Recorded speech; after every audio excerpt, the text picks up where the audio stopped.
അള്ളാഹുവിന്റെ പരിശുദ്ധമായ ഖുർആൻ പറഞ്ഞ മക്കളാണ് നമ്മുടെ വിഷയം. എല്ലാവരുടെയും ആഗ്രഹവും എല്ലാവരും സ്വപ്നം കാണുന്നതും മക്കളെ കുറിച്ചാണ്.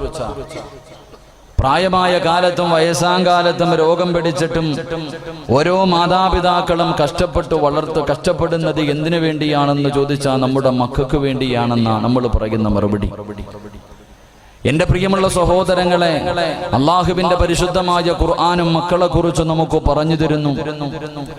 അള്ളാഹുവിന്റെ പരിശുദ്ധമായ ഖുർആനിന്റെ 6666 ആയത്തുകൾ ഞാനും നിങ്ങളും 114 അധ്യായങ്ങൾ ഇങ്ങനെ ഓതി നോക്കുമ്പോ ഒരേ വിഷയത്തിലെ 2 വ്യത്യസ്തമായ ആയത്തുകൾ അള്ളാഹുവിന്റെ പരിശുദ്ധമായ ഖുർആനിൽ കാണാം. ഒരേ വിഷയത്തിൽ മക്കളെ കുറിച്ച് അള്ളാഹുവിന്റെ പരിശുദ്ധമായ ഖുർആൻ ഒരേ വിഷയത്തെക്കുറിച്ച് 2 രീതിയിലാണ് പരിശുദ്ധമായ ഖുർആൻ നമുക്ക് പറഞ്ഞു തരുന്നത്. ഒന്നാമതായിട്ട് അള്ളാഹുവിന്റെ പരിശുദ്ധമായ ഖുർആൻ നോക്കിയാൽ കാണാം, ബിസ്മില്ലാഹിർ റഹ്മാനിർ റഹീം. المال والبنون زينة الحياة الدنيا والباقيات الصالحات خير عند ربك ثواب وخير عملا. അള്ളാഹുവിന്റെ പരിശുദ്ധമായ ഖുർആൻ ഒരു ഭാഗത്ത് അള്ളാഹുവിന്റെ ഖുർആൻ നമുക്ക് പറഞ്ഞു തരികയാണ്, സമ്പത്തും മക്കളും ഒരു മനുഷ്യന്റെ ഭാഗ്യമാണ്, അവന്റെ അനുഗ്രഹമാണ്. അള്ളാഹുവെ അവനെ സ്വർഗത്തിൽ കൊണ്ടുപോകുന്നത് അവന്റെ മക്കളാണെന്ന് പരിശുദ്ധമായ ഖുർആൻ പരിചയപ്പെടുത്തുമ്പോ എന്റെ പ്രിയമുള്ളവരെ, ഖുർആൻ പറഞ്ഞത് എത്രയോ സത്യമാണ്. അള്ളാഹുവെ ചില മാതാപിതാക്കളുടെ ഭാഗ്യമാണ്, അള്ളാഹു അവർക്ക് കൊടുത്ത സമ്മാനമാണ് അവരുടെ മക്കള്. പടച്ചവനെ, മാതാപിതാക്കൾക്ക് മക്കളെ വല്ലാത്ത ഇഷ്ടമാണ്. പടച്ചവനെ, അവരെത്ര പ്രായമാകട്ടെ, വിവാഹം കഴിഞ്ഞ മക്കളാകട്ടെ, അള്ളാഹുവേ രാവിലെ വീട്ടിൽ നിന്ന് ഇറങ്ങിപ്പോയ തന്റെ പൊന്നാര മക്കള് വീട്ടിലേക്ക് മടങ്ങി വരുന്നത് വരെ സമാധാനമില്ലാതെ പടച്ചവനെ വീടിന്റെ കവാടത്തിൽ കാത്തു നിൽക്കുന്ന എത്രയോ മാതാപിതാക്കളുണ്ട്. പടച്ചവനെ, സ്വന്തം ഉപ്പയും തന്റെ ഉമ്മയും തന്റെ പൊന്നാര മകന് വേണ്ടി ദുആ ചെയ്യുന്ന എത്രയോ മാതാപിതാക്കളെ കാണാ. നാട്ടുകാരുടെ മുന്നിൽ അഭിമാനത്തോടുകൂടി എനിക്കിതുപോലെ ഒരു പൊന്നുമോൻ ജനിച്ചല്ലോ, ഇതെന്റെ മകനാണ് എന്ന് പടച്ചവനെ 4 പേര് കൂടുന്ന സ്ഥലങ്ങളിൽ മുഴുവനും തന്റെ മക്കളെ കുറിച്ച് നല്ല അഭിപ്രായം പറയുന്ന എത്രയോ മാതാപിതാക്കളെ കാണാ. എങ്കിൽ എന്റെ പ്രിയമുള്ളവരെ, അള്ളാഹുവിന്റെ ഖുർആൻ മറ്റൊരു ഭാഗത്ത് നോക്കുമ്പോ അള്ളാഹുവിന്റെ ഖുർആൻ പറയുകയാ, പടച്ചവനെ, മക്കളവന്റെ ഏറ്റവും വലിയ ശത്രുവാട്, ഒരു മാതാപിതാക്കളുടെ ഏറ്റവും വലിയ നാശം അവന്റെ മക്കളാട്, അവനാണ് അവരെ നരകത്തിൽ കൊണ്ടുപോകുന്നതെന്ന് പരിശുദ്ധമായ ഖുർആൻ പരിചയപ്പെടുത്തുമ്പോ അല്ലാഹുവേ, നമ്മൾ അങ്ങനെയും ചില മാതാപിതാക്കളെ കാണാറുണ്ട്. പടച്ചവനെ, മക്കള് കാരണം കണ്ണുനീര് കുടിക്കുന്ന എത്രയോ മാതാപിതാക്കള്. പടച്ചവനെ രാവിലെ വീട്ടിൽ നിന്നിറങ്ങി പോകുന്ന പൊന്നുമോര്, അല്ലാഹുവേ, ഇവനങ്ങ് മരിച്ചു പോയിരുന്നെങ്കിൽ, ഇവന് വൈകുന്നേര സമയത്ത് വീട്ടിലേക്ക് മടങ്ങി വരാതിരുന്നെങ്കിൽ എത്രയോ നല്ലതായിരുന്നു. പടച്ചവര്, അല്ലാഹുവേ, സ്വന്തം ജന്മം നൽകിയ വാപ്പയുണ്ടല്ലോ, 9 മാസക്കാലം വയറ്റത്ത് ചുമന്നുകൊണ്ട് നടന്ന മരണവേദനയുടെ വേദനയിൽ നൊന്ത് പ്രസവിച്ച തന്റെ പ്രിയപ്പെട്ട പൊന്നുമ്മ, അല്ലാഹുവേ, ആ ഉമ്മ തന്റെ നാവ് കൊണ്ട് ശപിക്കുകയാണ്, ഇവൻ മുടിഞ്ഞു പോകട്ടെ, ഇവൻ നശിച്ചു പോകട്ടെ എന്ന്. അല്ലാഹുവേ, മാതാപിതാക്കള് സ്വന്തം മക്കളെ അല്ലാഹുവേ ശപിക്കുന്ന കാഴ്ചയും നമ്മൾ കാണാറുണ്ട്. എന്റെ പ്രിയമുള്ള സഹോദരങ്ങള്, അല്ലാഹുവേ, പടച്ചവനെ, ഈ കാലഘട്ടത്തിലാണ്, ഈ സാഹചര്യത്തിലാണ് അല്ലാഹുവിന്റെ പരിശുദ്ധമായ ഖുർആൻ പറഞ്ഞ മക്കളാരെന്നറിയുമോ? ആ മക്കളുടെ മഹത്വം നമുക്ക് മനസ്സിലാകുന്നത്, എന്റെ പ്രിയമുള്ളവരെ, ഖുർആൻ പറഞ്ഞ മകനാരെന്നറിയുമോ? എന്റെ പ്രിയമുള്ളവരെ, പരിശുദ്ധമായ ഖുർആൻ, അല്ലാഹുവിന്റെ ഖുർആൻ ഒരു കുടുംബത്തെ കുറിച്ച് പറഞ്ഞു തരികയാ. തോറ്റുകൊടുക്കാൻ മനസ്സില്ലാത്ത പടച്ചവനെ വാപ്പയും ഉമ്മയും, പടച്ചവനെ പരസ്പരം അവർ രണ്ടുപേരും മത്സരിക്കുകയാണ്, നന്മയ്ക്ക് വേണ്ടി മത്സരിക്കുകയാണ്. ആർക്കും തോറ്റുകൊടുക്കാൻ മനസ്സില്ല. വാപ്പയും ഉമ്മയും വല്ലാത്ത മത്സരമാ. പക്ഷേ അവരുടെ പൊന്നുമോനുണ്ടല്ലോ, വാപ്പാനെയും ഉമ്മാനെയും തോപ്പിച്ച് കളയുന്ന ഒരു പൊന്നുമോൻ. അള്ളാഹുവിന്റെ പരിശുദ്ധമായ ഖുർആൻ നമുക്ക് പറഞ്ഞു തരുമ്പോ എന്റെ പ്രിയമുള്ളവരെ, ആ കുടുംബം ഏതെന്നറിയുമോ? അള്ളാഹു ഏറ്റെടുത്ത ഒരു കുടുംബമുണ്ടായിരുന്നു. അള്ളാഹു ഏറ്റെടുത്ത ഒരു കുടുംബമുണ്ടായിരുന്നു. അള്ളാഹുവിന്റെ പരിശുദ്ധമായ ഖുർആൻ തന്നെ പറയുകയാ, അള്ളാഹു ഏറ്റെടുത്ത ആ കുടുംബം ഏതെന്നറിയുമോ? മഹാനായ ഖലീലുല്ലാഹി ഇബ്രാഹീം. എന്റെ പ്രിയമുള്ളവരെ, പരിശുദ്ധമായ ഖുർആൻ എടുത്തു നോക്കൂ. അള്ളാഹു പറയുകയാണ്, ഇന്നല്ലാഹ ഇസ്തഫാനി ആദമ വനൂഹ വആല ഇബ്രാഹീം. അള്ളാഹുവിന്റെ പരിശുദ്ധമായ ഖുർആൻ പറയുകയാ, നൂഹ് നബി അള്ളാഹുവിന്റെ ഖുർആൻ പറയുന്നു, ആദം നബിയെ ഞാൻ തെരഞ്ഞെടുത്തു, നൂഹ് നബിയെ ഞാൻ തെരഞ്ഞെടുത്തു. എന്നിട്ട് അള്ളാഹു പറഞ്ഞു, ഞാൻ ഇബ്രാഹിം നബിയുടെ കുടുംബത്തെ തെരഞ്ഞെടുത്തു. അള്ളാഹുവിന്റെ ഖുർആൻ തെരഞ്ഞെടുത്ത കുടുംബമാ, അള്ളാഹു തെരഞ്ഞെടുത്ത കുടുംബമാണ്. എന്റെ യോഗ്യത എന്ത്? ഇബ്രാഹിം നബിക്കും തന്റെ കുടുംബത്തിനെ പടച്ചിറപ്പ് തെരഞ്ഞെടുക്കാനുള്ള കാരണം എന്തെന്നറിയുമോ? എന്റെ പ്രിയമുള്ളവരെ, ചരിത്രമെടുത്തു നോക്കൂ. അല്ലാഹുവേ, മഹാനായ ഖലീലുല്ലാഹി ഇബ്രാഹിം നബി അലൈഹിസ്സലാം പടച്ചവനെ വിവാഹം കഴിഞ്ഞു. തന്റെ പ്രിയപ്പെട്ട ഭാര്യ സാറാ ബീവി റളിയല്ലാഹു തആല അൻഹാ ഒരുപാട് കൊല്ലമായി മക്കളില്ല. ഒരുപാട് കൊല്ലമായി മക്കളില്ല. പടച്ചവനെ ഒരു ദിവസം സാറാ ബീവി റളിയല്ലാഹു തആല അൻഹാ തന്റെ പ്രിയപ്പെട്ട ഭർത്താവിനോട് പറയുന്നു, നബിയേ, ഇനി പ്രസവിക്കുമെന്ന് തോന്നുന്നില്ല നബിയേ, എനിക്ക് പ്രായമായി നബിയേ, ഇനി പ്രസവിക്കുമെന്ന് എനിക്ക് തോന്നുന്നില്ല. അതുകൊണ്ട് നിങ്ങൾ മറ്റൊരു വിവാഹം കഴിക്കണം. ഒരു ഭാര്യ ഭർത്താവിനോട് പറയുന്നു, മറ്റൊരു പെണ്ണ് കെട്ടാർ. എന്നിട്ട് പറയുകയാണ്, അതിലൂടെ നിങ്ങൾക്കൊരു കുഞ്ഞു ജനിച്ചാൽ അത് എന്റെ കുഞ്ഞു തന്നെയാണല്ലോ, എനിക്ക് അവനെ സ്നേഹിക്കാൻ കഴിയുമല്ലോ. അല്ലാഹുവേ, ഇബ്രാഹിം നബി പറഞ്ഞു. ഇബ്രാഹിം നബി സാറാ ബീവിയോട് പറഞ്ഞു, എങ്കിൽ നീ തന്നെ ഒരു പെണ്ണിനെ കാണിച്ചതാ. എന്റെ പ്രിയമുള്ളവരെ, നമുക്ക് ചരിത്രമറിയാം. അതാ സാറാ ബീവി റളിയല്ലാഹു തആല അൻഹാ ഹജറാ ബീവി എന്ന് പറയുന്ന പെണ്ണിനെ കാണിച്ചു കൊടുക്കുകയാ. ഇബ്രാഹിം നബി വിവാഹം കഴിക്കുകയാണ്. പടച്ചവനെ, രണ്ടുപേരും കുടുംബ ജീവിതത്തിലേക്ക് കടന്നു. അതാ ഹജറാ ബീവി ഗർഭിണിയാവുകയാ. അല്ലാഹുവേ, അവസാനം 9.5 മാസം കഴിഞ്ഞു. ഒരു പൊന്നുമോനെ പ്രസവിക്കുകയാണ്. അവൻ ഇസ്മായിൽ എന്ന് പേരിടുകയാണ്. അവൻ ഇസ്മായിൽ എന്ന് പേരിടുകയാ. അല്ലാഹുവേ, ഒരു ദിവസമുണ്ടല്ലോ, ഇബ്രാഹിം നബി പ്രസവിച്ച് കിടക്കുന്നതിന്റെ പ്രിയപ്പെട്ട ഭാര്യയായ ഹജറാ ബീവി റളിയല്ലാഹു തആല അൻഹയുടെ മുന്നിലേക്ക് കടന്നു ചെന്നിട്ടു അവിടുന്ന് പറയുന്നു, ഹജറാ, ഒരു യാത്രയ്ക്ക് പോകാൻ തയ്യാറെടുത്തോ? ഭർത്താവ് ഭാര്യയോട് പറഞ്ഞു, യാത്രയ്ക്ക് തയ്യാറെടുക്കാൻ, യാത്രയ്ക്ക് പോകാൻ തയ്യാറെടുക്കാൻ പറഞ്ഞപ്പോ ഹജറാ ബീവി പറഞ്ഞില്ല, ഞാൻ പ്രസവിച്ച് കിടക്കുന്നവളാണെന്ന് പറഞ്ഞില്ല. എവിടേക്കാണ് പോകുന്നത് പോലും അവള് ചോദിച്ചില്ല. ഭർത്താവ് ഒരുങ്ങാൻ പറഞ്ഞു. അനുസരണയുള്ള ഭാര്യ ഒരുങ്ങുകയാണ്. തന്റെ ചോരക്കുഞ്ഞിനെയും എടുത്തുകൊണ്ട് എന്റെ പ്രിയമുള്ളവരെ യാത്ര തുടങ്ങുകയാ. അവസാനം മക്കയിൽ ചെന്ന് സഫാ മർവ എന്ന് പറയുന്ന 2 മലകൾക്കിടയിൽ അല്ലാഹുവേ, ഹജറാ ബീവിയെയും തന്റെ ചോരക്കുഞ്ഞിനെയും ഇറക്കി വിട്ടിട്ട് കുടിക്കാനുള്ള വെള്ളവും കാലക്കയും കൊടുത്തിട്ട് ഇബ്രാഹിം നബി സലാം പറഞ്ഞിട്ട് തിരിച്ചു പോവുകയാ. ഒരു പറവ് പോലുമില്ല. പടച്ചവനെ, ആരാരുമില്ലാത്ത കൊടുമ്പനത്തിൽ തന്റെ പൊന്നുമോളെയും തന്റെ ഭാര്യയെയും കൊണ്ട് ഇറക്കി വിട്ടിട്ട് ഇബ്രാഹിം നബി തിരിച്ചു പോകുന്നു. ഒരുപാട് ചോദ്യങ്ങൾ ചോദിച്ചു, ഒന്നും മിണ്ടുന്നില്ല.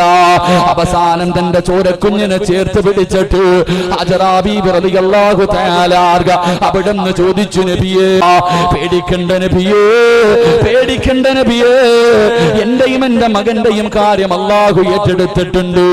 ഇബ്രാഹിം നബി നടന്നു പോവുകയാണ്. നമ്മളെല്ലാ വലിയ പെരുന്നാളിനും കേൾക്കുന്ന ചരിത്രമാ. അവസാനം കൊല്ലങ്ങൾ കഴിഞ്ഞു. ഇബ്രാഹിം നബി തന്റെ പൊന്നുമോന്റെ മുന്നിലേക്ക് കടന്നു വരികയാണ്. മകനോട് വല്ലാത്ത സ്നേഹമാ, മകനോട് വല്ലാത്ത സ്നേഹമാണ്. വാപ്പയും മകനും കടന്ന് കളിച്ച് ചിരിച്ചു ചിരിച്ചു സുഖിച്ച് നടക്കുകയാ. ഒരു ദിവസം രാവിലെയുണ്ടല്ലോ ഇബ്രാഹിം നബി തന്റെ 10 വയസ്സിന്റെ താഴെ പ്രായമുള്ള പൊന്നുമോന്റെ മുന്നിലേക്ക് കടന്നു വന്നിട്ട് ആ വാപ്പ തന്റെ പൊന്നാര മകന്റെ കയ്യിൽ പിടിച്ചിട്ട് അവിടെന്ന് ചോദിക്കുന്നു, മോനെ ഇസ്മായില്, അല്ലാഹു നിന്നെ അറുത്തു കൊടുക്കാ പറഞ്ഞിരിക്കുകയാ. എന്റെ പൊന്നുമോന്റെ അഭിപ്രായം എന്താ? 10 വയസ്സിന്റെ താഴെ പ്രായമുള്ള പൊന്നുമോൻ, അല്ലാഹുവേ കൊല്ലങ്ങൾ കഴിഞ്ഞ് തിരിച്ചു വന്ന പ്രിയപ്പെട്ട വാപ്പ തന്റെ പൊന്നുമകന്റെ കയ്യിൽ പിടിച്ചിട്ട് ചോദിക്കുന്നു, പൊന്നുമോന് അല്ലാഹു നിന്നെ അറുത്തു കൊടുക്കാ പറഞ്ഞിരിക്കുകയാ. വാപ്പ ഒരു സ്വപ്നം കണ്ട് പൊന്നുമോന് എന്താണ് എന്റെ പൊന്നുമോന്റെ അഭിപ്രായം എന്ന് ചോദിക്കുമ്പോ അതാ വാപ്പയുടെ കണ്ണ് നിറഞ്ഞു പോവുകയാണ്. തരിച്ചുപോയി ഇബ്രാഹിം നബി തന്റെ പൊന്നാര മകന്റെ മറുപടി കേട്ടിട്ട് അറിയാതെ ദുആ ചെയ്തു പോയി. ആ പൊന്നുമോന് വാപ്പയോട് പറഞ്ഞ മറുപടി എന്തെന്നറിയുമോ? ഇഫ്അൽ മാ തുമർ സതജിദുനി ഇൻഷാ അല്ലാഹ്. അവിടെന്ന് പറഞ്ഞു കൊടുക്കുന്ന വാപ്പോ അല്ലാഹുവിന്റെ കൽപ്പന അനുസരിക്കുക വാപ്പോ, അല്ലാഹു പറയുന്നതനുസരിക്കുക വാപ്പോ. വിധിയുണ്ടെങ്കിൽ നാളെ പടച്ചവന്റെ സ്വർഗത്തിൽ വെച്ച് കാണാ. എന്റെ പ്രിയമുള്ളവരെ, ചരിത്രമറിയുന്നവരാ തന്റെ പൊന്നാര മകനെ അറുക്കുന്നതിന് വേണ്ടി തയ്യാറെടുക്കുമ്പോ ആ 10 വയസ്സിന്റെ താഴെ പ്രായമുള്ള പൊന്നുമോർ തന്റെ വാപ്പയുടെ കയ്യിൽ പിടിച്ചിട്ട് പറയുന്ന, ഉപ്പാ എനിക്ക് 4 വസിയ്യത്തുണ്ട് വാപ്പാ, എനിക്ക് 4 വസിയ്യത്തുണ്ട് വാപ്പാ. ഇബ്രാഹിം നബി അത്ഭുതത്തോടെ ചോദിച്ചു, മോനെ ഇസ്മായില്, എന്റെ പൊന്നുമോന് പറയാനുള്ളതെന്താ? അവിടെ ഒന്നാമതായി പറയുന്ന, ഉപ്പാ എന്റെ കഴുത്ത് പിടിച്ച് എന്റെ കഴുത്ത് പിടിച്ച് തിരിച്ചു കടത്തിയിട്ട് എന്റെ പിരടിയിൽ വെച്ച് കത്തി വെച്ചറുക്കാൻ പാടുള്ളൂ. അറുക്കുന്ന സമയത്ത് എന്നെ കമഴ്ത്തി കടത്തിയിട്ട് അറുക്കാവൂ. അല്ലാഹുവേ, ഇബ്രാഹിം നബി അത്ഭുതത്തോടെ തന്റെ പൊന്നാര മകനോട് ചോദിക്കുകയാ, എന്തേ പൊന്നുമോന്, എന്റെ പൊന്നുമോന് പറയാനുള്ള കാരണം എന്താ? അവിടെ പറയുന്ന, വാപ്പാ നിങ്ങൾക്ക് എന്നെ വല്ലാത്ത ഇഷ്ടമാ. അറുക്കുന്നതിന് വേണ്ടി എന്റെ കഴുത്തിലേക്ക് കത്തിവെക്കുമ്പോ എന്റെ മുഖം കണ്ട വാപ്പാനെ കൊണ്ടറുക്കാൻ കഴിയില്ല. അതുകൊണ്ട് എന്നെ കമഴ്ത്തി കിടത്തിയിട്ട് അറുക്കാൻ പാടുള്ളൂ. രണ്ടാമതായി പറഞ്ഞു, എന്റെ കയ്യും കാലും കെട്ടിയിടണ്, എന്റെ കയ്യും കാലും കെട്ടിയിട്ടിട്ടേ ഉപ്പറുക്കാൻ പാടുള്ളൂ. എന്തേ പൊന്നുമോന്? വാപ്പാ എന്റെ കഴുത്ത് മുറിഞ്ഞിട്ട് മരണവേദന സഹിക്കാൻ കഴിയാതെ ഞാനെങ്ങാണം എന്റെ കയ്യും കാലും വിട്ടടിച്ചാ ഉപ്പാന്റെ കൈ വിറയ്ക്കുമല്ലോ. അല്ലാഹുവിന്റെ കൽപ്പന അനുസരിക്കാൻ കഴിയില്ലല്ലോ. എന്റെ കയ്യും കാലും എന്റെ വാപ്പയൊന്ന് കെട്ടിയിടണേ. മൂന്നാമതായി പറയുന്ന, ഉപ്പാ ഞാൻ ധരിച്ചിരിക്കുന്ന ഈ വസ്ത്രമുണ്ടല്ലോ, എന്റെ ഉമ്മാനെ കാണിക്കല്ലേ, എന്റെ ഉമ്മാനെ സഹിക്കാൻ കഴിയില്ല. എന്റെ രക്തം പുരണ്ട വസ്ത്രം കണ്ടാൽ എന്റെ ഉമ്മയ്ക്ക് സഹിക്കാൻ കഴിയില്ല. നാലാമതായി പറഞ്ഞു കൊടുക്കുകയാണ്, എന്നെ അറുത്തു കൊടുത്തിട്ട് വീട്ടിലേക്ക് മടങ്ങി ചെല്ലുമ്പോ എന്റെ സലാം എന്റെ ഉമ്മയോട് പറയണേ, എന്റെ ഉമ്മാനോട് ഞാൻ സലാം പറഞ്ഞെന്ന് പറയടൂ. എന്നിട്ട് എന്റെ ഉമ്മയോട് പറയണം, നാളെ പടച്ചവന്റെ സ്വർഗത്തിൽ വെച്ച് കാണാമെന്ന് ഞാൻ പറഞ്ഞു എന്ന് ഉമ്മ എന്റെ വാപ്പ എന്റെ ഉമ്മയോട് പറയണേ എന്ന് 10 വയസ്സിന്റെ താഴെ പ്രായമുള്ള പൊന്നുമോർ തന്റെ പ്രിയപ്പെട്ട വാപ്പയോട് പറഞ്ഞു കൊടുത്തെന്ന് ചരിത്രമുണ്ടല്ലോ. ഞാനും നിങ്ങളും ഓർമ്മ വെച്ച കാലം മുതൽ കേൾക്കുന്നവരാ. എത്ര കേട്ടാലും മതി വരൂല, എത്ര കേട്ടാലും മതി വരൂല. ഓരോ പ്രാവശ്യം ആ ചരിത്രം ഇങ്ങനെ കേൾക്കുമ്പോ മനസ്സിന്റെ ഉള്ളിൽ ഓരോ ഉപ്പയും ഉമ്മയും ചിന്തിച്ചു പോകാറുണ്ട്. പടച്ചുറപ്പേ, ഇതുപോലെ ഒരെണ്ണം എനിക്കും കിട്ടിയിരുന്നെങ്കിൽ, ഇതുപോലെ ഒരു മകന്, ഇതുപോലെ ഒരു മകള് എനിക്ക് കിട്ടിയിരുന്നെങ്കിൽ എത്രയോ നല്ലതായിരുന്നു പടച്ചവര് എന്നാഗ്രഹിക്കാത്ത മാതാപിതാക്കളില്ലല്ലോ. അതുകൊണ്ട് പാതിരാത്രി ഒരുമിച്ച് കൂടിയവരോട് അല്ലാഹുവേ, സ്വന്തം മക്കള് നന്നാകണമെന്ന് ആഗ്രഹമുള്ള മാതാപിതാക്കൾ മാതാപിതാക്കളുണ്ടല്ലോ. എന്റെ പ്രിയമുള്ളവരെ, ദുനിയാവിലും ആഖിറത്തിലും ഉപകരിക്കുന്ന മക്കള് നിനക്ക് വേണ്ടി, നിന്നെ കണ്ണുനീര് കുടിപ്പിക്കാത്ത, നിന്നെ നാട്ടുകാരുടെ മുന്നിൽ നാണം കെടുത്താത്ത, പ്രായമാകുന്ന കാലത്ത് താങ്ങും തണലുമാകുന്ന, മരിക്കാൻ കിടക്കുന്ന സമയത്ത് ചാരത്ത് വന്ന് കയ്യിലെ വെള്ളവും പിടിച്ച് ഉപ്പാന്റെയും ഉമ്മാന്റെയും തലയുടെ ഭാഗത്തിരുന്ന് ലാ ഇലാഹ ഇല്ലല്ലാഹ് എന്ന് സ്നേഹത്തോടെ പറഞ്ഞു തരുന്ന ഒരു പൊന്നുമോ നിനക്ക് വേണമെന്ന് ആഗ്രഹമുണ്ടോ? അവസാനം വീടിന്റെ പുറകില് താർപ്പ വലിച്ചു കെട്ടികെട്ട് നിന്റെ മയ്യത്ത് കുളിപ്പിക്കാരെടുത്ത് വെക്കുമ്പോ, എന്റെ ഉമ്മാനെ ഞാൻ കുളിപ്പിക്കാ, എന്റെ വാപ്പാനെ ഞാൻ കുളിപ്പിക്കാ എന്ന് പറഞ്ഞുകൊണ്ട് ഓടി വന്നിട്ട് ഉപ്പയുടെയും ഉമ്മയുടെയും തലയെടുത്ത് കയ്യിൽ വെച്ച് കണ്ണിൽ നിന്ന് വീഴുന്ന കണ്ണുനീര് കൊണ്ട് മയ്യത്ത് കുളിപ്പിക്കാനറിയുന്ന ഒരു സംഗതി നിനക്ക് വേണമെന്ന് മോഹമുണ്ടോ? അവസാനം എരിമേരി പള്ളിക്കകത്ത് മരാ കുളിപ്പിച്ച് വെള്ള തുണിയിൽ പൊതിഞ്ഞ് നിന്നെ കൊണ്ടുപോയി കിടത്തുന്ന ദിവസമുണ്ടല്ലോ. പള്ളിയിലെ ഇമാമിന്റെ കൈ പിടിച്ചിട്ട് ഉസ്താദ്, ഇതെന്റെ വാപ്പയാ, ഇതെന്റെ ഉമ്മയാ, ഇവരുടെ മയ്യത്തിന്റെ ഇമാമത്ത് ഞാൻ നിൽക്കുമെന്ന് പറയുന്ന ഒരു പൊന്നുമോ നിനക്ക് വേണ്ടി അവസാനം എരിമേലി പള്ളിയുടെ പുറകിൽ കൊണ്ടുവന്ന് കുടിച്ചിട്ടിട്ട് എല്ലാവരും പിരിഞ്ഞു പോകുമ്പോ ഞാൻ വരില്ലെന്ന് പറഞ്ഞ് വാശി പിടിച്ച് ഒറ്റയ്ക്ക് ഉപ്പയുടെയും ഉമ്മയുടെയും കബറിന്റെ ചാരത്ത് നിന്ന് എന്റെ ഉപ്പാനെ ഒറ്റക്കിട്ടിട്ട് വരാ, എന്റെ ഉമ്മാനെ ഒറ്റക്കിട്ടിട്ട് വരാറ് എനിക്ക് മനസ്സില്ലെന്ന് പറഞ്ഞ് കബറിന്റെ ചാരത്ത് നിന്ന് മനസ്സ് തുറന്ന് നെഞ്ചു പൊട്ടിക്കരഞ്ഞു ദുആ ചെയ്യുന്ന ഒരു സന്തതി നിനക്ക് വേണ്ടേ പെങ്ങള്? നാളെ പടച്ചവന്റെ പരലോകത്തേക്ക് കടന്നു ചെല്ലുമ്പോ സ്വർഗത്തിന്റെ കവാടത്തിന്റെ മുന്നിൽ അല്ലാഹു സ്വർഗത്തിലേക്ക് പോകടാ എന്ന അവസരം കൊടുക്കുമ്പോ അല്ലാഹുവേ ഞാൻ പോകില്ല പടച്ചവര്, എന്റെ വാപ്പയില്ലാതെ എന്റെ ഉമ്മയില്ലാതെ എനിക്കെന്ത് സ്വർഗമാ പടച്ചവര്, അവരില്ലാതെ ഞാൻ പോകില്ലെന്ന് പറഞ്ഞു സ്വന്തം മാതാപിതാക്കളെ കാത്തു നിൽക്കുന്ന ഒരു സ്വാലിഹായ സന്താനം നിനക്ക് വേണമെന്ന് ആഗ്രഹമുണ്ടോ? അതുകൊണ്ട് പാതിരാത്രി ഒരുമിച്ച് കൂടിയവരോട് സ്വാലിഹായ സന്താനം വേണോ? ദുനിയാവിലും ആഖിറത്തിലും ഉപകരിക്കുന്ന മക്കളെ വേണോ?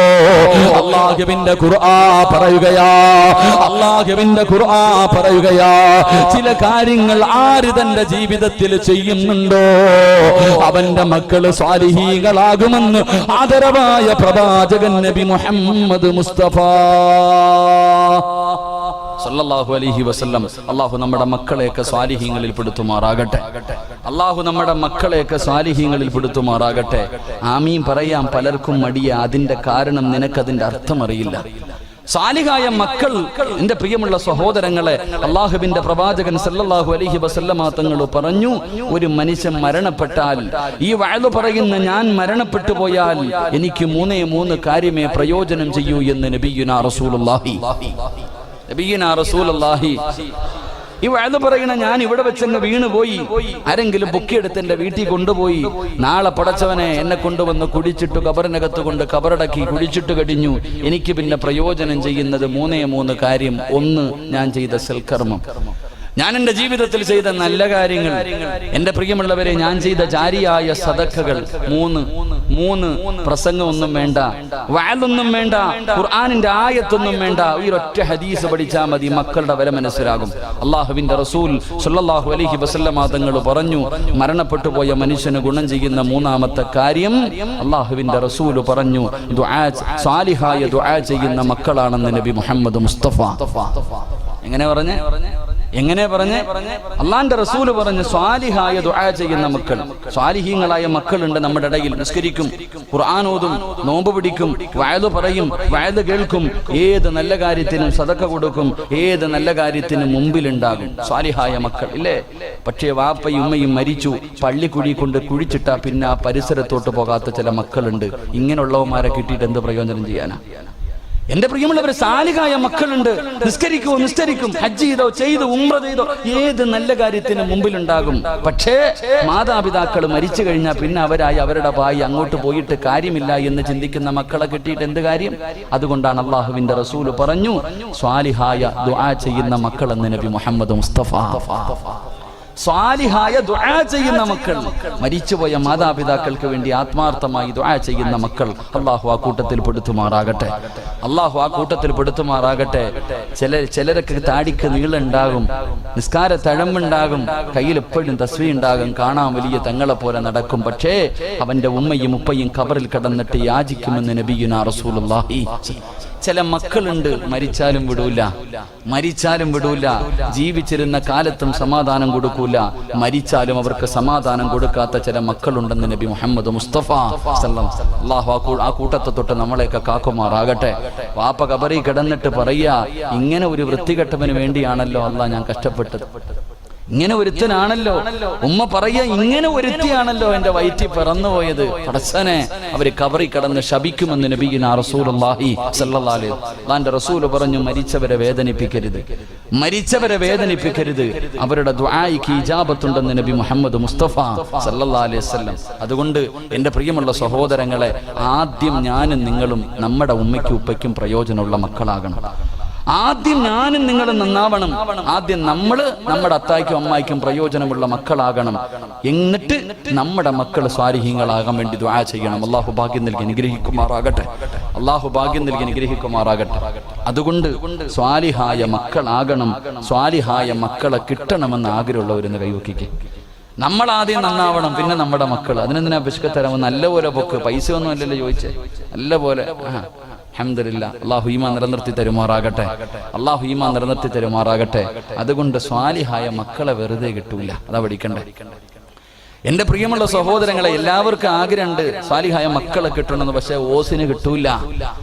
പെട്ടെന്നൊരു സുപ്രഭാതത്തിൽ എഴുന്നേറ്റിരുന്ന് ദുആ ചെയ്തെന്ന് പറഞ്ഞ് സ്വാലിഹായ മക്കളെ കിട്ടൂല. അതിനിത്തിരി കഷ്ടപ്പാടുണ്ട്. അള്ളാഹുവിന്റെ പരിശുദ്ധമായ ഖുർആൻ പറഞ്ഞു, സ്വാലിഹായ മക്കളെ കിട്ടണമെങ്കിൽ നിന്റെ ജീവിതത്തിൽ നീ ചില കാര്യങ്ങൾ സൂക്ഷിക്കണമെന്ന് നബി മുഹമ്മദ് മുസ്തഫ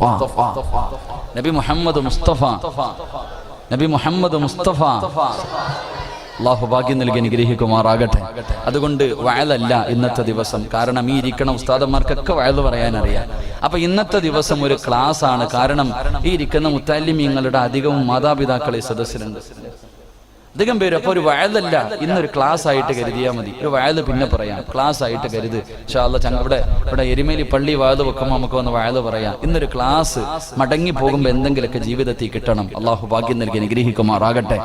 അതുകൊണ്ട് അല്ലാഹുവിന്റെ വിശുദ്ധമായ ഖുർആൻ പറയുക, സ്വാലിഹായ മക്കളെ കിട്ടണമെങ്കിൽ, ദുനിയാവിലും ആഖിറത്തിലും ഉപകരിക്കുന്ന മക്കളെ കിട്ടണമെങ്കിൽ അല്ലാഹുവിന്റെ പരിശുദ്ധമായ ഖുർആൻ ഒന്നാമതായി പറഞ്ഞു തരികയാണ്. എനിക്ക് വേണ്ട,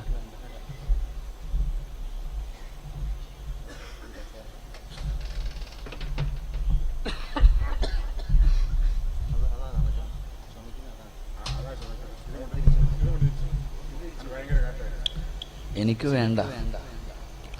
മൈക്ക് സെറ്റുകാരാ, ഒരല്പ സൗണ്ട്. ഞാന് ഹജ്ജ് കഴിഞ്ഞു വന്നിട്ട് 2 ദിവസമേ റെസ്റ്റ് എടുത്തിട്ടുള്ളൂ. ഇന്ന് 19ാമത്തെ ദിവസമാണ് വയല്. നാളെ ഒരു ദിവസം ലീവുണ്ട്. അപ്പൊ നിങ്ങളൊന്ന് ഇത്തിരി സൗണ്ട്. അൽഹംദുലില്ലാഹ്, അല്ലാഹു ശബ്ദം നിലനിർത്തി തരുമാറാകട്ടെ. ഇന്നോ പറ മനുഷ്യന്മാരെ, അങ്ങാരുടെ അടയട്ടടാ എന്നല്ല, അല്ലാഹു ശബ്ദം നിലനിർത്തി തരുമാറാകട്ടെ. എന്റെ പ്രിയമുള്ള സഹോദരങ്ങളെ, ഒന്ന്, വിവാഹം കഴിക്കാത്ത പ്രത്യേകിച്ച് മക്കളൊക്കെ, വിവാഹം കഴിക്കാത്ത ചെറുപ്പക്കാർ, വിവാഹം കഴിക്കാത്ത പെൺകുട്ടികൾ, മക്കളെ പ്രായപൂർത്തിയായി ഒരു വരനെ വേണം, ഒരു വധുവിനെ വേണമെന്ന് കാത്തിരിക്കുന്നവർക്ക് വേണ്ടിയാണ്. അള്ളാഹുവിന്റെ പരിശുദ്ധമായ ഖുർആൻ പറയുന്നു, ഒരു സ്വാലിഹായ സന്താനത്തെ കിട്ടണമെങ്കിൽ അള്ളാഹുവിന്റെ ഖുർആൻ പറഞ്ഞു, വൽ ബലദു തയ്യിബു യഖ്റുജു നബാതുഹു ബിഇദ്നി റബ്ബി. എന്റെ പ്രിയമുള്ള സഹോദരങ്ങളെ, ഒരു കർഷകൻ കൃഷി ഇറക്കാൻ ഉദ്ദേശിക്കുകയാണ്. ഒരു കർഷകൻ കൃഷി ചെയ്യാൻ ഉദ്ദേശിക്കുന്നു. അപ്പോൾ ആ മനുഷ്യൻ ആദ്യം നോക്കുന്നത്, ഈ സ്ഥലത്ത് കൃഷി ഇറക്കിയാൽ, വിത്തിറക്കിയാൽ വിളവ് കിട്ടുമെന്ന് ഉറപ്പുള്ള സ്ഥലത്തെ യഥാർത്ഥത്തിൽ ഒരു കർഷകൻ വിളവിറക്കാൻ തയ്യാറാവും. ഈ എരുമേലിയിൽ ഒരാൾ കടയിടാൻ തീരുമാനിച്ചു. ഈ സ്ഥലത്ത് കടയിട്ടാൽ ആ കട വിജയിക്കും. ഒരു 90, ഒരു 75% ഇവിടെ കച്ചവടം നടക്കും. ഇത് വിജയിക്കാൻ സാധ്യതയുണ്ടെന്ന് ഉറപ്പുള്ള സ്ഥലത്തെ ഒരു മനുഷ്യന് കടയിടാൻ തീരുമാനിക്കും. എന്റെ പ്രിയമുള്ളവരെ, അല്ലാഹുവിന്റെ ഖുർആൻ പറയുകയാ, അല്ലാഹുവിന്റെ പരിശുദ്ധമായ ഖുർആൻ പറയുന്നു, വൽ ബലദു തയ്യിബു യഖ്റുജു നബാതുഹു ബിഇദ്നി റബ്ബി. എന്റെ പ്രിയമുള്ളവരെ, അല്ലാഹുവിന്റെ ഖുർആൻ പറയുന്നു, നല്ല കൃഷിയിടത്തിൽ വിത്തിറക്കിയാല്, നല്ല പെരയിടത്തിൽ അല്ലാഹുവേ, നല്ല വസ്തുവിൽ അല്ലാഹുവേ നീ വിത്തിറക്കിയാലേ നിനക്ക് നല്ല വിളവ് കിട്ടൂ എന്ന് പരിശുദ്ധമായ ഖുർആൻ പറയുമ്പോ, എന്റെ പ്രിയമുള്ളവരെ, ഖുർആൻ പറയുകയാണ്, നിസാഉകും ഹർസുൽ ലക്കും വഅതൂ ഹർസകും. അല്ലാഹുവിന്റെ പരിശുദ്ധമായ ഖുർആൻ പറയുന്നു, പെണ്ണെന്ന് പറഞ്ഞാൽ കൃഷിയിടമാണ്, എന്ന് പറഞ്ഞാൽ കൃഷിയിടമാണ്.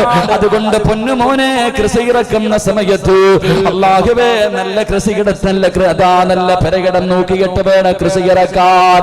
എന്റെ പ്രിയമുള്ളവരെ, അല്ലാഹുവിന്റെ ഖുർആൻ പറയുകയാ, നല്ല ഉമ്മയുടെ വയറ്റിലെ നല്ല മക്കള് പിറക്കാറുള്ളൂ, നല്ല ഉമ്മമാരുടെ വയറ്റിലെ നല്ല മക്കള് പിറക്കാറുള്ളൂ. മോശമായ ഉമ്മയുടെ വയറ്റില് നല്ല മക്കള് പിറക്കാറില്ല. എന്റെ പ്രിയമുള്ള സഹോദരാ, മോനെ, പെണ്ണ് കെട്ടണമെന്നുള്ള മോഹം നിനക്ക് കടന്നു വരുമ്പോ, പെണ്ണ് കാണാൻ പോകുന്ന സമയത്ത് ആദ്യമായിട്ട് നീ ചിന്തിക്കേണ്ടത് എന്തെന്നറിയുമോ? അതുകൊണ്ടാണ് അല്ലാഹുവിന്റെ പ്രവാചകൻ പറഞ്ഞത്,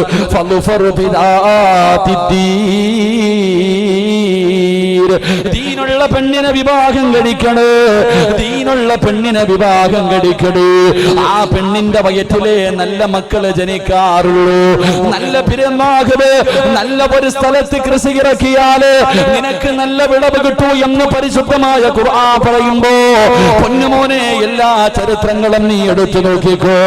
ലോകത്ത് ഉയരങ്ങളിലെത്തിയ ഏത് പ്രവാചകനാകട്ടെ, ഏത് പണ്ഡിതനാകട്ടെ, ഏത് വലിയാകട്ടെ, ഏത് മഹാനാകട്ടെ, ആരുടെ ചരിത്രം വേണമെങ്കിലും നീ എടുത്ത് വായിച്ചു നോക്കിക്കോ. അവരെല്ലാവരും പടച്ചവനെ നല്ല ഉമ്മയ്ക്ക് പിറന്ന മക്കളാ, അവരൊക്കെ നല്ല ഉമ്മയ്ക്ക് ജനിച്ച മക്കളാ. നല്ല പെണ്ണിന്റെ വയറ്റില് നല്ല മക്കള് പിറക്കാറൂ എന്ന് അല്ലാഹുവിന്റെ പരിശുദ്ധമായ ഖുർആൻ പരിചയപ്പെടുത്തുമ്പോ, അല്ലാഹുവേ നല്ല കൃഷിയിടത്തിൽ നിന്ന് വിളഞ്ഞവര് വിളവിനെ പറഞ്ഞു തരട്ടെ. ഒരു നല്ല ഉമ്മയുടെ വയറ്റിൽ പിറന്ന ഒരു പൊന്നുമോനെ ഞാൻ പറഞ്ഞു തരട്ടെ. എന്റെ പ്രിയമുള്ള ചെറുപ്പക്കാരാ, സാബിത്ത് ബിൻ ഇബ്രാഹിം എന്ന് പറയുന്ന ഒരു ചെറുപ്പക്കാരനുണ്ടായിരുന്ന പൊന്നുമോര്. അല്ലാഹുവിനെ വല്ലാത്ത പേടിയാ. യുവത്വത്തിന്റെ നടുവിലൂടെ നടന്നു പോകുന്ന കാണാനടകുള്ള സുന്ദരനായ ചെറുപ്പക്കാരനാ. അല്ലാഹുവിനെ വല്ലാത്ത പേടിയാണ്. പാവപ്പെട്ടവനാണ്. പടച്ചവനെ വിശപ്പ് സഹിക്കാൻ കഴിയാതെ കിടന്നിട്ട് ഉറക്കം വരാതെ സാബിത്ത് ബിൻ ഇബ്രാഹിം എന്ന് പറയുന്ന ചെറുപ്പക്കാരനുണ്ടല്ലോ, അല്ലാഹുവേ, വീട് വിട്ടിറങ്ങുകയാണ്. ഇങ്ങനെ അലഞ്ഞു തിരിഞ്ഞു നടക്കുകയാണ്. അവസാനം നടന്ന് തളർന്നിട്ട് ഒരു ഒഴുക്കുള്ള പുഴയുടെ ചാരത്തിങ്ങനെ തളർന്നു കിടക്കുകയാ. വിശപ്പ് സഹിക്കാൻ കഴിയാതെ ഒരു പുഴയുടെ ചാരത്തിങ്ങനെ തളർന്നു കിടക്കുമ്പോ, അല്ലാഹുവേ, വെള്ളത്തിലൂടെ ഒരാപ്പിൾ ഇങ്ങനെ ഒഴുകി വരികയാണ്. സാബിത്ത് ബിൻ ഇബ്രാഹിം ഇങ്ങനെ നോക്കുമ്പോ വെള്ളത്തിലൂടെ ഒരാപ്പിൾ ഇങ്ങനെ ഒഴുകി വരികയാ. വിശപ്പിന്റെ കാഠിന്യത്താൽ സാബിത്ത് ബിൻ ഇബ്രാഹിം എന്ന് പറയുന്ന ചെറുപ്പക്കാർ അറിയാതെ ആപ്പിളങ്ങെടുക്കുകയാ. വിശപ്പിന്റെ കാഠിന്യത്താൽ അങ്ങ് കഴിക്കുകയാണ്. കഥാ പകുതി തന്റെ വയറ്റിന്റെ ഉള്ളിലേക്ക് കടന്നു ചെന്നു, പകുതി തന്റെ ആമാശയത്തിലേക്ക് പോയി. അപ്പോഴാണ് പടച്ചവനെ ബുദ്ധിവർക്ക് ചെയ്യുന്നത്, അല്ലാഹുവേ, ഈ തിന്നത് ഹറാമാണല്ലോ പടച്ചവര്, ആരുടെ നാണെന്നറിയില്ലല്ലോ പടച്ചവര്, അനുവാദം ചോദിച്ചില്ലല്ലോ പടച്ചവര്. ഹസുറത്ത് ദുനിയാ വല്ലാഹിറ, എന്റെ ദുനിയാവും ആഖിറവും നഷ്ടപ്പെട്ടു പോയല്ലോ പടച്ചവര്. വെള്ളത്തിലൂടെ ഒഴുകി വന്ന ഒരു ആപ്പിള് വിശന്ന് തളർന്നു കിടക്കുമ്പോ എടുത്ത് കടിച്ചു പോയതിന്റെ പേരിൽ തലയിലൂടെ മണ്ണ് വാരികിട്ടാ ചെറുപ്പക്കാരിരുന്ന് കരയുകയാ. ജനങ്ങളെ മുഴുവനും അത്ഭുതത്തോടെ നോക്കുകയാണ്. ഇവന് ഭ്രാന്ത് പിടിച്ചോ എന്ന് ജനങ്ങൾ ഇങ്ങനെ നോക്കുകയാ. അവസാനം സാബിത്ത് ബിൻ ഇബ്രാഹിം എന്ന് പറയുന്ന ചെറുപ്പക്കാരൻ എഴുന്നേറ്റ് ഓടുകയാണ്. പൊട്ടിക്കരഞ്ഞുകൊണ്ട് വിളിച്ചു കൂവിയിട്ട്, എന്റെ നാശമേ, എന്റെ നാശമേ, ഞാൻ നശിച്ചു പോയല്ലോ, എന്ന് പറഞ്ഞുകൊണ്ട് വെള്ളത്തിന്റെ ആ പുഴയുടെ ചാരത്തുകൂടെ ഓടുകയാണ്. അല്ലാഹുവേ, ഓടി ഓടി അവസാനം ഒരു ആപ്പിള് തോട്ടത്തിലേക്ക് കടന്നു ചെല്ലുകയാ. ആ ആപ്പിൾ ഏത് തോട്ടത്തിൽ നിന്നാണ് വീണതെന്ന് കണ്ടുപിടിക്കുകയാ. ഓടിച്ചെന്ന് നോക്കുമ്പോ അതിനകത്തൊരു മനുഷ്യനിരിക്കുകയാണ്. സാബിത്ത് കരഞ്ഞുകൊണ്ട് ചോദിച്ചു, എനിക്കൊന്ന് പൊരുത്തം തരുവോ? വിശപ്പിന്റെ കാഠിന്യം കൊണ്ട് അറിയാതെ തിന്നുപോയതാ. അവിടെ കിടന്ന് പൊട്ടിക്കിടന്ന് യാചിക്കുമ്പോ ആ മനുഷ്യൻ പറഞ്ഞു, സാബിത്തേ, ഞാനിവിടത്തെ വേലക്കാരനാ, ഞാനിവിടത്തെ ജോലിക്കാരനാണ്. എന്റെ യജമാനന്റെ വീട്ടിലെത്തണമെങ്കിൽ 3 ദിവസം രാവും പകലും നടന്നാലോ എന്റെ യജമാനന്റെ വീട്ടിലെത്തൂ. സാബിത്ത് പറയുന്നു, 3 അല്ല 300 കൊല്ലം നടക്കേണ്ടി വന്നാൽ നടക്കാൻ ഞാൻ തയ്യാറാ. അവസാനം അതാ കടിച്ചുപോയ ആപ്പിളും കയ്യിൽ പിടിച്ചിട്ട് അതിന്റെ പകുതിയും കയ്യിൽ പിടിച്ചിട്ട് കരഞ്ഞു വിളിച്ചുകൊണ്ട് സാബിത്ത് ഇബ്നു ഇബ്രാഹിം എന്ന് പറയുന്ന ചെറുപ്പക്കാർ രാവും പകലും കരഞ്ഞുകൊണ്ട് നടക്കുകയാ. അവസാനം നടന്നു പടച്ചവര് ആ തോട്ടത്തിന്റെ യജമാനന്റെ വീടിന്റെ മുന്നിലേക്ക് കടന്നു ചെല്ലുകയാണ്. അവിടേക്ക് കടന്നു ചെന്നു. ആ മനുഷ്യന്റെ മുന്നിൽ ചെന്നിട്ട് പൊട്ടിക്കരയുകയാ. അവിടെ ചെന്ന് പൊട്ടിക്കരയുകയാണ്, എനിക്കൊന്ന് പൊരുത്തപ്പെട്ടു തരണേ. അവിടെ കടന്ന് അവസാനം കടന്നുകൊണ്ട് ചോദിക്കുമ്പോ ആ മനുഷ്യന് മനസ്സിലായി, ഇവന് സാധാരണ ഒരു ചെറുപ്പക്കാരനല്ല, ഇവന് സാധാരണ ഒരു മനുഷ്യനല്ല. ആ മനുഷ്യൻ പറഞ്ഞു, സാബിത്ത്, നിന്റെ വയറ്റിന്റെ ഉള്ളിലേക്ക് കടന്നു പോയാ പകുതി ആപ്പിള് ഞാൻ പൊരുത്തപ്പെട്ടു തരണമെങ്കിൽ ഒരു കണ്ടീഷൻ ഉണ്ട് സാബിത്ത്. സാബിത്ത് ഇബ്നു ഇബ്രാഹിം എന്ന് പറയുന്ന ചെറുപ്പക്കാരൻ പറയുകയാണ്, എന്തിനും ഞാൻ തയ്യാറാ, എന്തിനും ഞാൻ തയ്യാറാ. ആ മനുഷ്യൻ പറഞ്ഞു, എനിക്കൊരു പൊന്നുമോളുണ്ട്, നീ അവളെ വിവാഹം കഴിക്കണം. അവൾക്കാണെങ്കിൽ കണ്ണിന് കാഴ്ചയില്ല, അവൾക്ക് ചെവിക്ക് കേൾവിയില്ല, അവൾക്ക് നടക്കാൻ കഴിവില്ല, അവളാണെങ്കിൽ സൗന്ദര്യമില്ലാത്തവളാണ്. സാബിത്ത് ഇബ്നു ഇബ്രാഹിം പറയുകയാ, എനിക്ക് ആ പെണ്ണിനെ കാണണമെന്ന് പോലുമില്ല, വിവാഹം കഴിക്കാൻ തയ്യാറാ, നിങ്ങൾ എനിക്കൊന്ന് പൊരുത്തപ്പെട്ടു തന്നാ മതി. അവസാനം എന്റെ പ്രിയമുള്ള ചെറുപ്പക്കാരാ, സാബിത്ത് ഇബ്നു ഇബ്രാഹിം എന്ന് പറയുന്ന കാണാനിടകുള്ള സുന്ദരനായ യുവത്വത്തിന്റെ നടുവിലൂടെ നടന്നു പോകുന്ന ചെറുപ്പക്കാർ വിവാഹം കിടഞ്ഞ് മണിയറക്കകത്തേക്ക് കടന്നു ചെല്ലുമ്പോ സുബ്ഹാനല്ലാഹ്, കണ്ട കാഴ്ച എന്തെന്നറിയുമോ? കാണാനിടകുള്ള സുന്ദരിയായ ഒരു പെണ്ണിങ്ങനെ മണിയറക്കകത്ത് ഒരുങ്ങിയിരിക്കുകയാണ്. സാബിത്ത് ചോദിച്ചു, എന്റെ ഭാര്യ എവിടെ? കണ്ണ് കാണാത്ത, ചെവി കേൾക്കാത്ത, നടക്കാൻ കഴിവില്ലാത്ത, സൗന്ദര്യമില്ലാത്ത എന്റെ പ്രിയപ്പെട്ട ഭാര്യ എവിടെ എന്ന് ചോദിക്കുമ്പോ ആ പെണ്ണ് പറയുന്നു, സാബിത്ത്, ഞാനാണ് നിന്റെ ഭാര്യ. അല്ലാഹുവേ, എന്റെ വാപ്പ എന്റെ കണ്ണിന് കാഴ്ചയില്ലെന്ന് പറയാറുള്ള കാരണം എന്തെന്നറിയുമോ? അല്ലാഹു കാണല്ലേ, അല്ലാഹു കാണരുതെന്ന് പറഞ്ഞ ഒരു കാര്യവും ഇന്ന് വരെ ഞാൻ എന്റെ കണ്ണുകൊണ്ട് കണ്ടിട്ടില്ല സാബിത്ത്. അല്ലാഹുവേ, അല്ലാഹുവേ, എടുക്കരുതെന്ന് പറഞ്ഞ ഒരു സാധനം, ഹറാമായ ഒരു കാര്യം ഇന്ന് വരെ ഞാൻ എന്റെ കൈ കൊണ്ടെടുത്തിട്ടില്ല.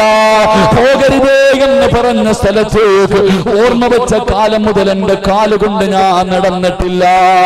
അതുകൊണ്ടാണ് എന്റെ വാപ്പ ഇങ്ങനെ പറഞ്ഞതെന്ന് പറയുമ്പോ അള്ളാനെ പേടിച്ച് ജീവിക്കുന്ന ഒരു പെണ്ണായിരുന്നു, അള്ളാനെ പേടിച്ച് ജീവിക്കുന്ന ഒരു പെണ്ണായിരുന്നു.